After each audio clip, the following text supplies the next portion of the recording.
In this video, I'm going to be talking about how to generate 5 to 10 sales calls every single week. All right, with cold email, with LinkedIn, with dialing, all as an automated go-to-market workflow. And this is the same workflow that we've generated thousands of leads for customers and ourselves with. So this is going to be the full A to Z breakdown. It's going to be a bit of a longer video, so stick with me and stay tuned because we're going to go through everything from A to Z, guys. So starting off, when it comes to outbound, when it comes to wanting to generate 5 to 10 sales calls a week, you're going to need to start with infrastructure, okay? So what is infrastructure? Infrastructure is essentially going to be where we're sending emails from, like how we can even send emails, right? So that's going to be two things. It's going to be email domains or like website domains, and it's going to be inboxes.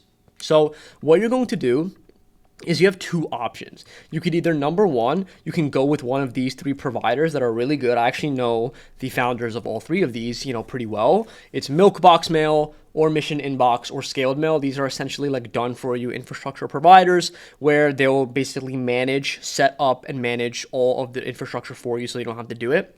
Of course, that comes at a price, or you can set everything up yourself, right? Which you can do as well, but it's a little bit technical, right? So if you want to set it up yourself, you're going to have to get domains. So I recommend getting domains from Pork Bun, pretty cheap, right? Really good high quality domains. And then from that, you're going to want to get three things. You're going to want to get Google inboxes, you're going to want Outlook inboxes, and you're also going to want to get hypertied inboxes. So hypertied inboxes are essentially just private infrastructure. Okay. But again, if you can, I really would recommend you just go with one of these three providers here that I mentioned. But again, if you want to do it yourself, you can as well. Okay. So after you have your domain set up in your inboxes, what you're going to want to do with these domains is make sure, let me just add this in literally while I'm doing this, make sure that they all forward to your main domain. Okay. Make sure that they all forward to your main domain. Okay. And then for your inboxes, make sure that you have names that are like a part of your company. So for me, it'd be like Faison at outboundgenteam.com, Faison at teamoutboundgen.com, et cetera, because the name of my company is Outbound Gen. So all these domains would forward to my main website. And then I'll do Faison at, right? Okay. That's where I would send from. Okay. Now this is going to allow us to basically, each inbox, you could probably send anywhere from 5 to 10 emails per day. Some people say higher, some people say some people say lower, but I would stick around that 5 to 10 range. Maybe you can even get to like the 20 range, but just to be safe, I would stick within 5 to 10. But when they're fully ramped, you could probably hit that 20 a day per inbox number. So just reverse engineer your math from there.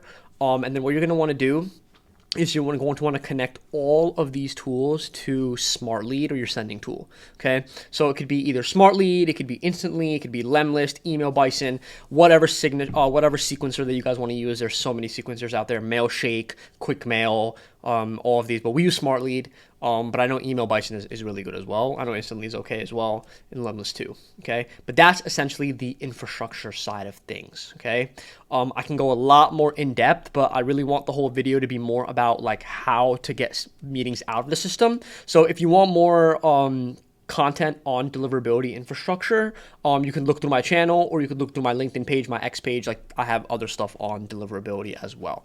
But going into the next step is, once you have the infrastructure built out, now we need to start doing market research. Okay. Market research is essentially like figuring out what your market wants, right? Figuring out how to position yourselves to your market so that they actually convert, right? You can turn a cold lead into an interested prospect. Now, how do we do that? There's two different ways that you're going to do that. Number one is going to be using AI to do research on your ICP, right? And then number two is going to be customer interviews. So staying with number one, using AI to do research on your ICP, there's two different ways that you could do this, right? There's actually a tool that came out. It's called Octave HQ, right? OctaveHQ.com. It's essentially an AI agent that you just plug your website into. You plug like a form into, like an intake form with a bunch of like questions and a bunch of answers to your ICP question, like who do you target? What's your ICP? What are their pain points? What does your product do? Who do you sell to? And et cetera. And then it basically gives you the whole breakdown on your ICP and how to bucket them into different buckets based on persona, value prop, whatever, right? So that's one way that you can do it. But if you want to do it yourself, right, and you'd rather do it for cheaper, you could use like ChatGPT and Claude, right? You could literally type in this prompt, I'm actually just going to show you guys right now. You're a demand gen expert at, and then you put in the website, your website, right? And it'd be like create a market research sheet on them, go through their website, and then answer this. And then there's this whole prompt on like basically how I get all of the summary on their offer, their product, target audience, core value props, marketing strategy, competitive positioning, metrics and ROI levers, all of these things. And like I have all this information, and then I can use that information to go deeper and find the persona. So if you want that prompt, I'm gonna basically send everything, all of this whole entire thing. I'm actually gonna send and give you guys access to. So if you want the prompt, you want this whole entire thing, you could just click the link in the description below, and you can get that, right? But let's get back to it for now. So you're gonna basically use ChatGPT to do research into your ICP. Okay, just figure that out from there. Okay. And then number 2 is going to be doing customer interviews. Okay. So customer interviews is saying things like talking to your customers, right? Like asking them questions, setting up interviews with your actual customers and asking them questions like, why did they buy, right? What pain did you solve for them? What was the before and after? And then describe their transformation, right? And then from that, you can take this interview that you record with them. You could even feed that into AI using deep research mode on ChatGPT, and you can ask it to spit out like different angles, different value props, different things like different core value props, different positioning, different messaging, and different things that you could use in your copy and in your whole go-to-market strategy. And basically look for patterns in those interviews that you could use to position yourself to cold traffic, right? Which is the whole point of all of this, is converting cold traffic, right? After you know how to basically position yourself as the bridge between the prospect's current situation and their desired situation, then that's when you move on to the next step, right? Or at least having a hypothesis of what you want to do, okay? That's when we come into like actual campaign ideation. So essentially what that is now we have to actually put together campaigns, right? We need to put together like campaigns that we're going to launch. So we use 3 different methods and like a 3-prong approach when we launch campaigns for our clients and for ourselves. We kind of put them into 3 buckets. We put them into number 1, cold outbound, right? I would put like a blue.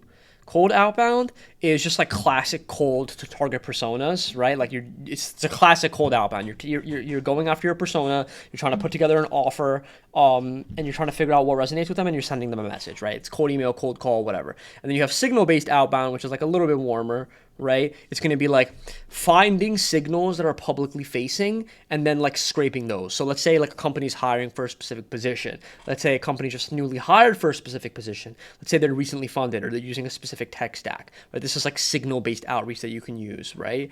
To build campaigns around. And then you have like warm outbound, right? Which is going to be stuff like your website visitors, right? Your LinkedIn engagement. And the stuff that's like from your CRM as well, right? Like ghosted, not engaged in over 60 days. So like that's like the 3-prong approach that we take to, building outbound campaigns.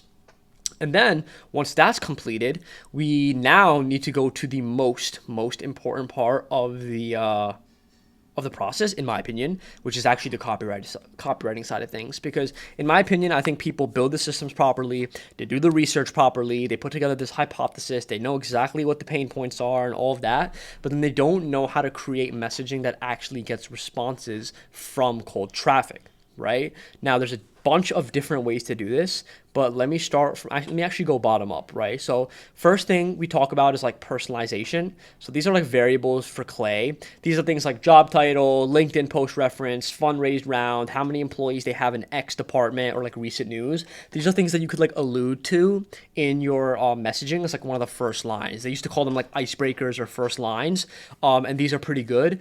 But I'll be honest with you, there's one thing I'm going to talk to you guys in this video that's like the most important part of everything that 100% outweighs everything else on this list. But I would say like this ranks kind of like towards the bottom, like I'll be totally honest, right? Personalization, because if you have a strong offer, nothing else really matters, right? Next is gonna be like risk mitigation, so like guarantees, right? Honestly, guys, like these don't really work as well anymore, especially on like cold traffic, like with cold email specifically. They just do not work as well, right? Because everyone is kind of taking that like Hormozy framework of like, oh, work for free, or or you don't pay. I've tested this even for myself, like on my own messaging and my own offers. It just does not resonate with cold traffic the way that it did like 2-3 years ago. And then I'm going to get into something called front end offers. that's going to be the way to go, guys. I'm going to get into that, but risk mitigation is still strong. Like, you still want to do that, but you don't really want to lead with the or you don't pay sort of thing. You want to find different ways, like, hey, we'll work for free until we hit it, or something like that, right? What else is really important is figuring out, like, what's the end result of your solution, right? And it has to fall into one of these three categories, right? It has to either be make more money, or save time, right? And there's very few exceptions to this, because cold email works best for direct ROI offers that make sense very quickly. Like, if they don't know what it does within like 1 to 2 seconds of like reading their phone or reading the email, they're not going to respond, right? They're not going to respond, right? And then next, you want to go into like pain points that you solve. Right? So examples of this are like not enough pipeline, or they have disorganized employees, or they have like a lack of reporting, or they have like an inefficient process in some department or in something, right? That's like something where cold email can really help with and can actually get you good results for. It's like, again, it ties to one of these three main things, right? Making more money, saving time, or saving money, right? And then another thing that's really important, right, is social proof, right? It is really important, but I'll be honest too, like, good offer is going to outweigh everything. You should only mention social proof if it's actually relevant and they would actually know the company or resonate with that result deeply, right? It only makes sense to add social proof if it actually increases like the resonance and relevancy of the message. So if you're just throwing in social proof just to throw it in, like flex some logos, it's just not going to work like it used to. I'm telling you, like, this is 2025, 2026 stuff. Like, the stuff that worked in 2022, 2023, 2024, it's just not working right now, right? So this is what's working right now, guys. This is like probably the most important part of the video, I'll be totally honest, because I think everyone gets cold email right up until the copywriting aspect of stuff. They'll have the best list, the best infrastructure, the best tools. They're just ready. They're like, no, let's go. Like, I'm so hyped. And then they send messaging and it just flops, right? So the thing is, guys, is you need to have a front end offer that makes it easier for cold traffic to say yes, and it reduces the friction, right? This can be anything like a free guide, a 2-minute Loom, a free video, or a free audit. I'll even put that in, like a free audit, or like just a free part of your service, guys. So like, for example, if you were like, let's say, a conversion rate optimization agency for like e-commerce brands or like SaaS companies, you could literally just be like, hey, John, I had my team built out an exact mock-up that shows how we would increase your conversion rate by 2% in the next 9 days, assuming that as CMO that this is in your wheelhouse. Do you want me to send this over? P.S. This is the same strategy we used for, and then if it's like a relevant piece of social proof, you could put that in there. But like this like message alone, like this is what's working right now on cold traffic. It's not like, hey, John, like we can increase your conversion rate by 2% in the next 90 days, or you don't pay. Would you have 10 minutes to talk about this week? Or mind if I send over more info? It's just not working the same, right? You need to give them something, right? You need to make them give them something that's valuable, and you also need to make sure that it's like relevant. So notice how like I give them something for free. I'm like, hey, I built out an exact mock-up that shows how we would do this, but then I also show like relevancy and resonance. So I'm like, hey, like I'm assuming that as like the CMO that this is in your wheelhouse. So it shows that like we built a good list of data, which is like CMO of like DTC brands. But then we also give them something on the front end. And then the social proof is like cherry on top. It's like, hey, this is the same strategy we used for XYZ people in your same niche or in your same industry, right? And these types of messages will just outperform anything else on cold traffic right now. And yeah, guys, that's kind of copywriting for you. So this is probably one of the most important parts, but I actually like to do copywriting first and do like write all our scripts out and do all of that stuff before we even get into the next step, which is data, right? I like to actually build out our campaign briefs and concepts and like what we're going to write and like what's the pain points going to be before we actually do like data side of things. So I actually know, because the way that I write copy is like, and I think the way that you guys should write copy too is like, write the copy first, like on who you're going to be targeting, and then just reverse engineer the data to meet the copy that you wrote, right? Like you should have an idea of who you're targeting when you're writing copy, and then you could just reverse engineer that. But then we're getting into like data, right? So when it comes to data, there's so many different ways to scrape data out there, guys. But what I'm gonna suggest is using the classic ways and not getting too in the weeds with all these tools out there, right? So again, like data is going to come down to your job titles, your industries, your location, your size, and your tech stack, right? And you're going to use things like Apollo. Apollo is just like the classic. I think that everyone should use it because it's one of the cheapest ways and still the best ways to do it. Other things are going to be like LinkedIn Sales Nav plus a tool called like Closely HQ or other LinkedIn scrapers. You can get like use Phantom Buster or other, just like a bunch of LinkedIn scrapers out there, but that you can scrape like you could scrape LinkedIn Sales Navigator, but you're still going to need to enrich that, which you use Apollo for, or Clay, and then Clay is going to be used for enrichment. Okay, so you basically do your classic like lead scraping on Apollo or on Sales Nav, and they're going to basically plug all that stuff into Clay. Now, guys, I am a fan of Clay, and I think it's a really good tool, but I also think that it wastes a lot of your guys' time. Like a lot of go-to-market teams, a lot of sales teams, a lot of marketing teams, they want to figure out how to use Clay, like to build all these elaborate workflows.